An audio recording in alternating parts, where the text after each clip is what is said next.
श्रीमते रामानुजाय नमः। श्रीमते निगमान्त महादेशिकाय नमः। श्री पादुका सहस्रम परागपत्तदिः त्रयोदशी। पान्तुवः पद्मनाभस्य पादुका केलिपांसवः अहल्या देहनिर्माण पर्याय परमानवः। पान्तुवः पद्मनाभस्य पादुका केलिपांसवः अहल्या देहनिर्माण पर्याय परमानवः।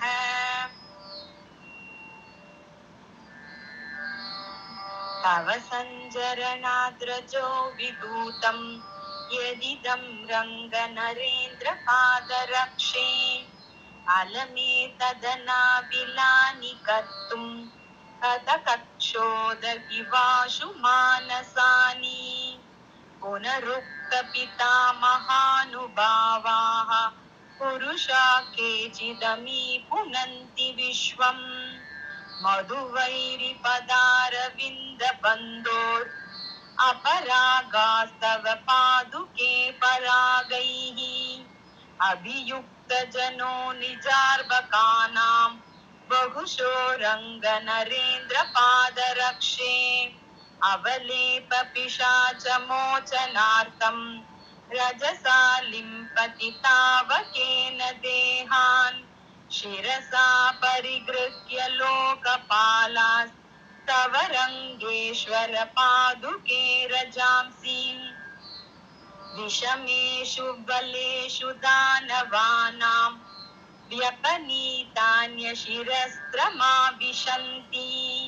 कृतिनः शिरसा समुद्वहन्तः कतिचित् केशव पादुके रजस्ते।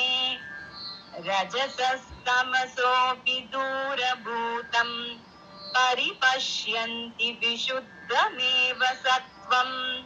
अधिगं पदमाश्रितोऽपि वेदाः प्रयतो रङ्गधुरीन पादरक्षे। अभिवाञ्छति सङ्गमं परागैर् अभिजातैस्तव देवि नाभिजातः। शुद्धः सत्त्ववपुषैव भवत्या पादुके विरजसौ हरिपगौ। अस्तु किं पुनरिदं रजसा ते शुद्धसत्त्वम् अयतामनुजानां। तद्रजस्तव तनोति पादुके मानसान्यकठिनानि देहिनाम्।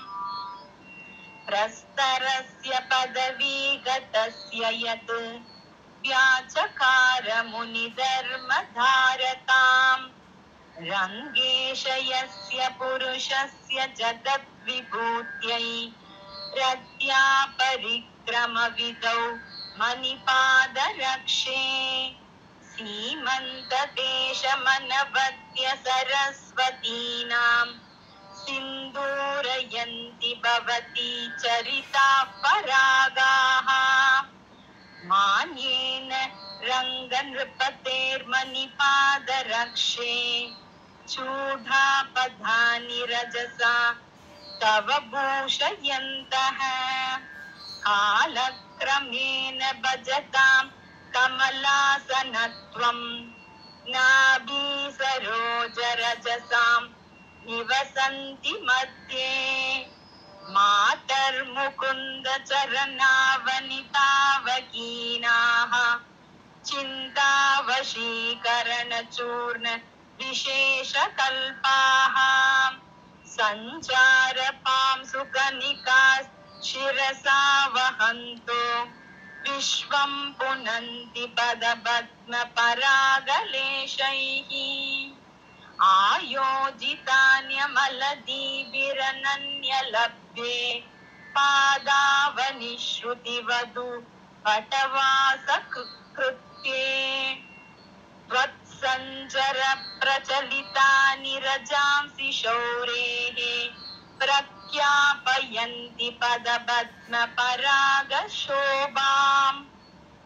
मूर्ध्नानमम्बम् मुरभिन्मणिपादरक्षे येषां कदापि रजसा भवति पुनाति त्वामेव ते सुकृतिनः स्नपयन्ति काले मन्दारदामरजसा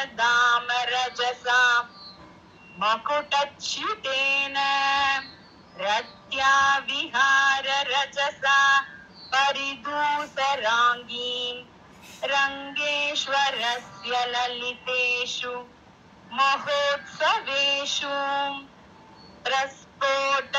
प्रस्फोटयत्यवनतो मणिपादुके त्वां गौरीपति स्वयं विभाजिन पल्लवेन नेदीयसां निजपरागनिवेशपूर्वं स्पृष्ट्वा शिरांसि भवति भवरोगबाजाम् घाटं निपीड्य गरुडध्वजपादरक्षे मानग्रहं शमयतीव परैरसाध्यम्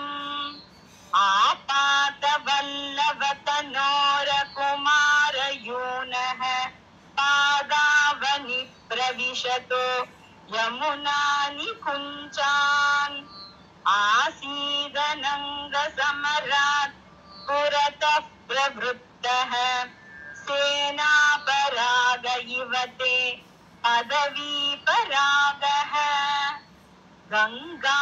गङ्गापगातटलता गृहमाश्रयन्त्याः पादावनि प्रचलितं पदवीरजस्ते प्रायेण पावनतमं प्रणतस्य शम्भोः उद्धूलनं किमपि नूतनमातनोति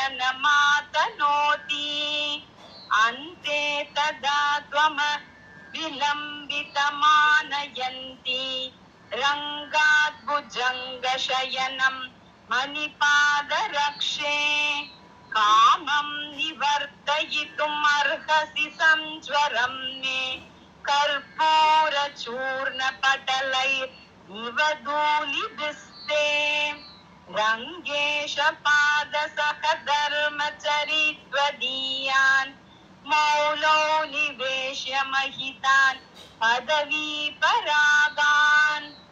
सन्तस्त्रिवर्ग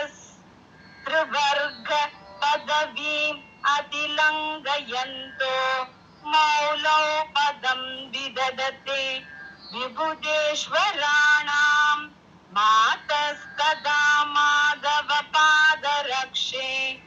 त्वयि प्रसक्तं त्वरयोपयान्त्याम् परामृशेयं पदवीपरागम् प्राणै प्रयाणाय समुज्जिहानैः तथागता राघवपादरक्षे सम्पश्यमानेषु तपोदनेषु आसीदहल्या तव पांसुलेशैः अपांसुलानां स्वयम् अग्रगण्या पश्यामि बद्मे क्षणपादरक्षे भवाम्बुधिं पादुमिव प्रवृत्तान् भक्तोपयानत्वरया भवत्याः पर्यस्यमानान् पदवीपरागान् पञ्चायुधीभूषणमेव शौरेः यतस्तवैते मणिपादरक्षे वितन्वते व्याप्तदिशा परागाः शान्तोदयान् शत्रुचमूपरागान्